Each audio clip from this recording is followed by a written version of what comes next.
पिछले कुछ दिनों से पूरे विश्व में एक विवाद चल रहा है जिसमें भारत को लेकर के बहुत ज़्यादा तीखी प्रतिक्रियाएं देखने को मिली और खासकर अरब वर्ल्ड से तो बहुत ही ज़्यादा तीखी प्रतिक्रियाएं देखने को मिली हैं। हम इस विवाद के बारे में बात नहीं करेंगे आज, लेकिन मैं आपको कुछ ऐसा बताने वाला हूं जो आपने अभी तक नहीं सुना होगा। पिछले 3-4 दिन से एक प्रोपागेंडा रन करने की कोशिश चल रही है और पिछले 3-4 दिन से ही एक बहुत ज़्यादा बात जो लाइमलाइट में आई है वो ये है कि ये बोला जा रहा है, लोगों को ये बताने की कोशिश की जा रही है कि भारत पूरी तरीके से अरब वर्ल्ड पे डिपेंडेंट है क्योंकि हमें उनसे तेल चाहिए होता है और हम इसलिए उनके आगे झुक गए थे। भारत सरकार उनके आगे झुक गई है और भारत सरकार को हर बार झुकना पड़ेगा। ये एक नैरेटिव बिल्ड करने की कोशिश की जा रही है। और मैं दोस्तों आप लोगों का ध्यान यहाँ पे खींचना चाहूंगा कि क्या भारत ही अरब पे डिपेंडेंट है? कुछ तो ऐसा होगा जिससे अरब वर्ल्ड भी हम पे डिपेंडेंट होगा, भारत पे डिपेंडेंट होगा। जी हाँ, आज मैं आपको इसी बारे में बताने वाला हूँ। और अगर आप सच्चे भारतीय हैं तो इस वीडियो को बिल्कुल आखिर तक देखिएगा और हर एक से शेयर कीजिएगा। हर उस इंसान के पास ये वीडियो पहुंच जानी चाहिए जो सोचता है कि भारत केवल और केवल अरब पर डिपेंडेंट है और अरब वर्ल्ड बिल्कुल बचा हुआ है और वो किसी भी तरीके से भारत पर डिपेंडेंट नहीं है। तो दोस्तों शुरू करते हैं, पर उससे पहले आप लोग वीडियो को लाइक कर दें, चैनल को सब्सक्राइब कर लें और बेल आइकन को भी दबा लें। तो दोस्तों जो ये नैरेटिव गढ़ने की कोशिश की जा रही है, पिछले कुछ दिनों से कोशिश की जा रही है और इसमें भारत को बहुत ज्यादा नीचा दिखाने की कोशिश की गई है और इसमें अरब वर्ल्ड का साथ कुछ ऐसे तत्व भी दे रहे हैं जो खाते यहाँ की और बजाते वहां के। तो मैं आपको बता देता हूँ दोस्तों, जिस तरीके से हम मिडिल ईस्ट के ऑयल पे डिपेंडेंट है उससे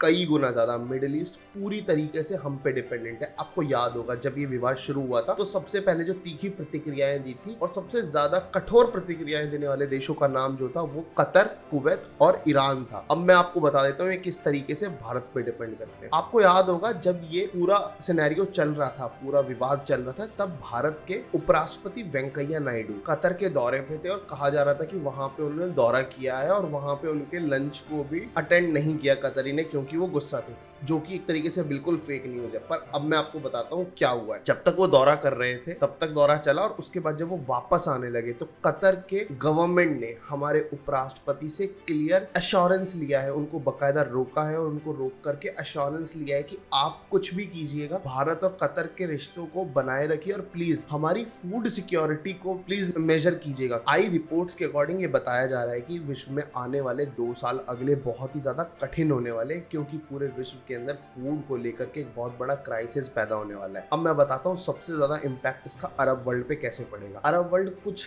भी ग्रो नहीं करता है, वहां पे केवल खजूर और बेवकूफ ग्रो होते हैं, जिनका आपने उदाहरण पिछले कुछ दिनों में न्यूज में देख ही लिया होगा कि जो चीज ऑलरेडी रिटर्न है उसको भी ये नकार के पता नहीं एक ऐसे फूफा की तरह मुंह फुला के बैठ गए जिसे बहाना ढूंढना होता है बस हर बार किसी चीज के लिए गुस्सा होने। पूरे विश्व के अंदर केवल कुछ ही ऐसे देश हैं जो फूड के बहुत बड़े लेवल पे उत्पादक है और इस तरीके की क्षमता रख सकते हैं कि पूरे विश्व के देशों को वो खिला सके, जिसमें एक है अमेरिका, यूक्रेन, रशिया और इंडिया। जी हाँ, अमेरिका का जो ग्रेन है वो यूजुअली चला जाता है यूरोप के अंदर और उनके पास फिर अपने देश के अंदर खपत के लिए ही बचता है, तो इसलिए अमेरिका अरब वर्ल्ड को ग्रेन नहीं दे पाएगा। और रशिया के ऊपर लगे हुए हैं सैंक्शंस, तो रशिया से फूड और ग्रेन्स लेने इस समय बहुत ज्यादा मुश्किल है और अरब वर्ल्ड जैसी कंट्रियां अगर वो अमेरिका के खिलाफ जाती हैं तो इस चीज का ध्यान रखिए, अमेरिका हमेशा इनके गले का टेटुआ दबा करके बैठा होता है। जिस दिन भी ये ज्यादा तिल मिलाएंगे, इधर उधर करेंगे, वहीं पे उसे और अच्छे तरीके से अमेरिका मरोड़ देगा, फिर ना इनसे सांस ली जाएगी और ना इनसे जिंदा रहा जाए। जी हाँ, तो ये इसलिए रशिया से बिल्कुल ग्रेन नहीं ले सकते क्योंकि उस पर सैंक्शंस लगे हुए हैं अमेरिका की तरफ से लगाए हुए मेजरली, और उसको ब्रीच करना इनके लिए नामुमकिन है। यूक्रेन का जो फार्मिंग सेक्टर है वो पूरी तरीके से बर्बाद हो गया और वो अगले आने वाले 5 से 7 सालों से पहले रेडी नहीं होने वाला, तो इनके पास बचा केवल और केवल इंडिया का ऑप्शन। और इंडिया के साथ इन गधों ने जो हरकत करी है उसके बाद इन्हें श्योर था कि इस चीज का कि भाई इंडिया शायद इनकी मदद ना करे और इनकी कंट्री के अंदर भी फूड क्राइसिस आ जाएगा और फूड सिक्योरिटी को लेके एक बहुत ही ज्यादा बड़ा मुद्दा इनके देश में बन सकता है जिससे लिटरली लोग भूखे मर सकते हैं इस देश के अंदर। तो कतर ने हमारे उपराष्ट्रपति को रोका है और उनको जाने से पहले लिटरली उनसे रिक्वेस्ट करिए कि प्लीज हम आपको तभी जाने देंगे कि आप हमें अश्योरेंस दीजिए कि जब फूड सिक्योरिटी का इशू आएगा आप हमारी फूड सिक्योरिटी का ध्यान रखेंगे, हमारे यहाँ पे इस तरह का कोई भी सिचुएशन आप अराइज नहीं होने देंगे। आप मेक श्योर करिए कि प्लीज कतर की आप मदद करेंगे अगर इस तरीके का सिनेरियो कभी क्रिएट होता है और हमारे रिलेशंस जो हैं वो हमेशा अच्छे बने रहे। तो फ्रेंड्स यहीं पे आप डिफरेंस देख सकते हैं, कहाँ पे ये इंडिया से माफ़ी मांगने की बात कर रहे थे और कहाँ अब ये खुद हाथ जोड़ने पे आ गए हैं इंडिया के आगे।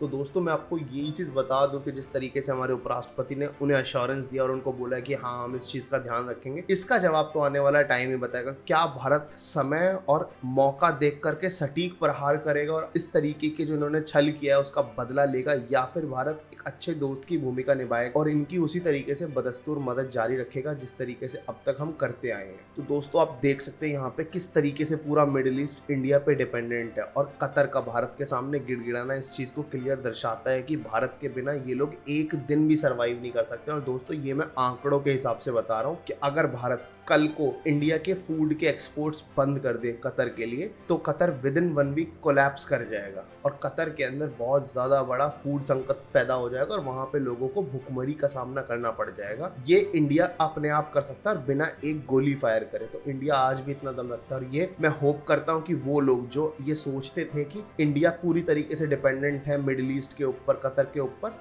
तो आप लोगों को समझ आ गया होगा। हम एक बार मिडिल ईस्ट से ऑयल ले या ना ले, वहां से डॉलर आए या ना आए, लोग हमारे जो वहाँ काम कर रहे हैं वहां से उनकी तरफ से डॉलर आए या ना आए, इंडिया अच्छे से सर्वाइव कर लेगा। हमारे पास बहुत सारे ऑप्शंस हैं। हमारा ऑलरेडी सबसे बड़ा ट्रेड चालू हो चुका है अमेरिका के साथ। हमने रिकॉर्ड तोड़ नंबर पे ट्रेड किया। हमारे लोग वहां जाकर के भी काम कर सकते हैं मिडिल ईस्ट से निकल के। लोग मिडिल ईस्ट इसलिए जाते हैं क्योंकि मिडिल ईस्ट के अंदर पैसा ज्यादा मिल जाता है और कम स्किल्स पे मिल जाता है। आपको कोई बहुत ज्यादा स्किल्स नहीं चाहिए होते हैं क्योंकि इन लोगों को केवल एट द एंड तेल ही निकालना है और इनके पास कुछ नहीं है। जब इनके तेल और गैस खत्म हो जाएगी तो ये कंट्रीज भी खत्म हो जाएंगी। तेल ऑलरेडी इंडिया ने रिकॉर्ड तौर नंबर पे रशिया से लेना शुरू कर रखा है।